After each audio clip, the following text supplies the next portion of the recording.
Hai guys, welcome back to Sketsa Seram. Untuk video kali ini kita akan sampaikan dua cerita mengenai pengalaman seram yang berlaku sewaktu di pantai. So, macam mana dengan cerita dia? Jom kita layan cerita yang pertama. Cerita yang pertama ni mengenai pengalaman seorang yang boleh dikatakan kaki pancing. Dia ni jenis yang kalau hujung minggu dia akan keluar pergi mancing, ataupun setiap kali waktu dia cuti ataupun bila ada masa-masa lapang, dia akan penuhkan masa dia tu dengan aktiviti memancing, tak kisah sama ada dekat laut ataupun dekat sungai. Kebiasaannya pada waktu cuti, dia akan ajak beberapa orang kawan dia untuk pergi mancing. Tak kisahlah sama ada dekat kawasan yang dekat ataupun yang jauh daripada tempat tinggal dia.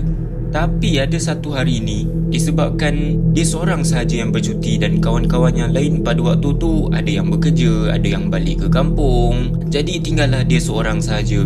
Nak dijadikan cerita, dia pun rancanglah untuk pergi memancing di satu kawasan pantai ni yang terletak di Negeri Sembilan.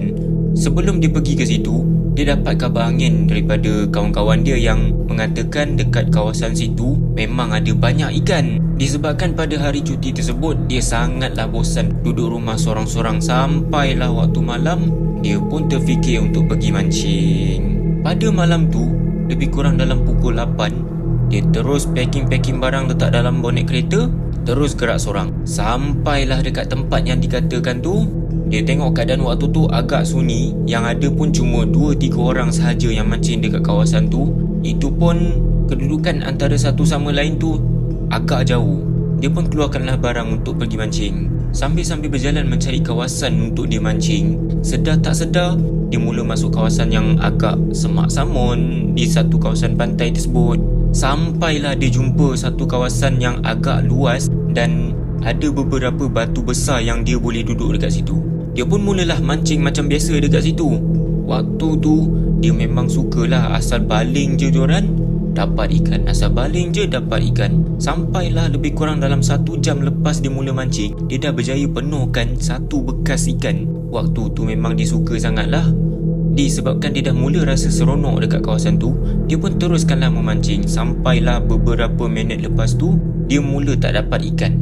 Waktu tu agak pelik lah, sebab tadi asal baling je dapat ikan, asal baling je dapat ikan. Tapi kali ni dah tunggu 5-10 minit masih tak ada tanda-tanda ikan makan dia punya umpan. Sewaktu dia tengah perhatikan tali mancing dia tu dalam keadaan yang agak gelap, dia terperasan dekat hujung tali mancing dia tu, dia nampak macam ada seakan-akan rambut yang timbul daripada air laut tu. Waktu tu dia mula kayuh semula joran dia untuk periksa kot-kot kalau ada rumpai laut atau apa-apa benda yang tersangkut pada tali mancing dia. Tapi yang peliknya, bila dia tarik, benda yang seakan rambut tu mula mengikut, semakin lama semakin dekat, semakin dekat, semakin dekat. Sampai satu tempat, benda tu terus tenggelam dan mula tarik semula tali dia. Waktu tu dia cuba untuk kayuh lagi joran dia supaya dapat lawan dengan tarikan benda tu. Apa yang difikir waktu tu, dia dah dapat ikan. Tapi lama kelamaan, bila semakin lama benda tu semakin dekat dengan tempat yang dia duduk, dia mula nampak ada satu kepala mula keluar daripada air laut tersebut. Disebabkan waktu tu cuma dia seorang je yang ada dekat kawasan tersebut, dia tak fikir banyak, dia terus capai gunting, dia terus potong tali joran dia. Lepas daripada kejadian tu, dia terus kemas semua peralatan dia dan terus tinggalkan kawasan tersebut.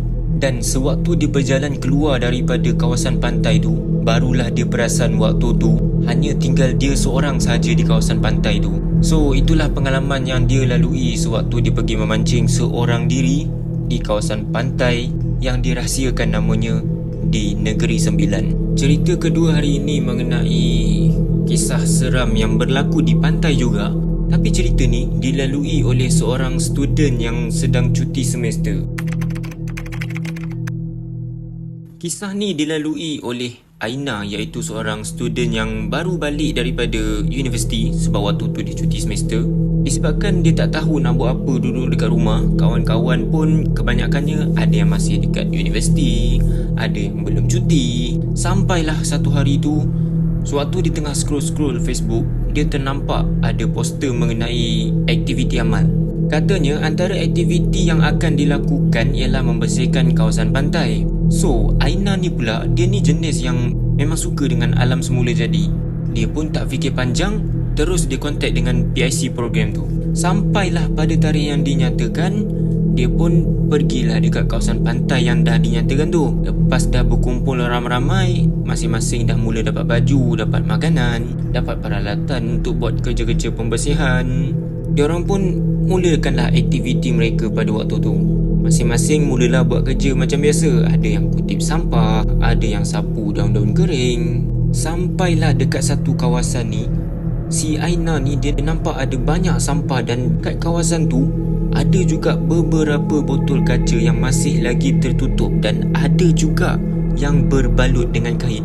Tak fikir panjang, dia terus keluarkan plastik sampah yang dia bawa tadi. Dia pun masukkanlah sampah-sampah tu semua dekat dalam plastik sampah.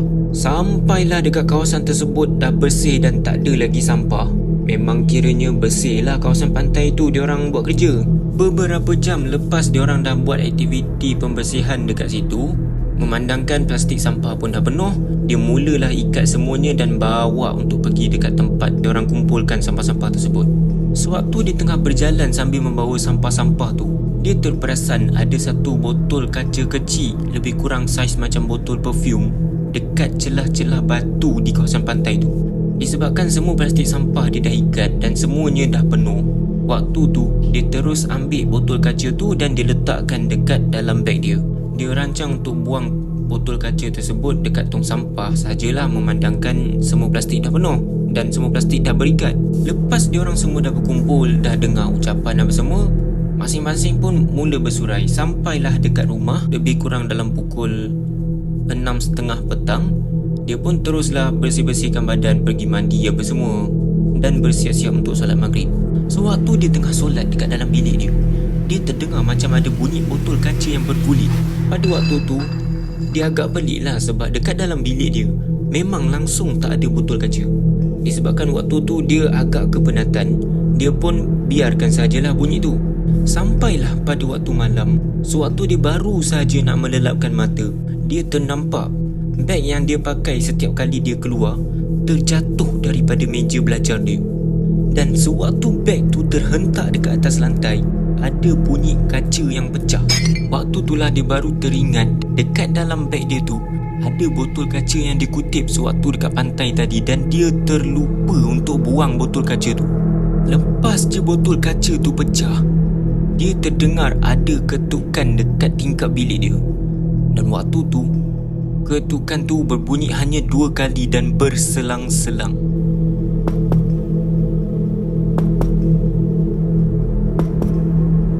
Dalam sama-sama gelap bilik dia tu, dia ternampak ada satu lembaga hitam mula masuk ke dalam bilik dia melalui tingkap. Disebabkan waktu tu dia dah panik sangat, dia mula menjerit dan meracau-racau sampailah dia tak sedarkan diri.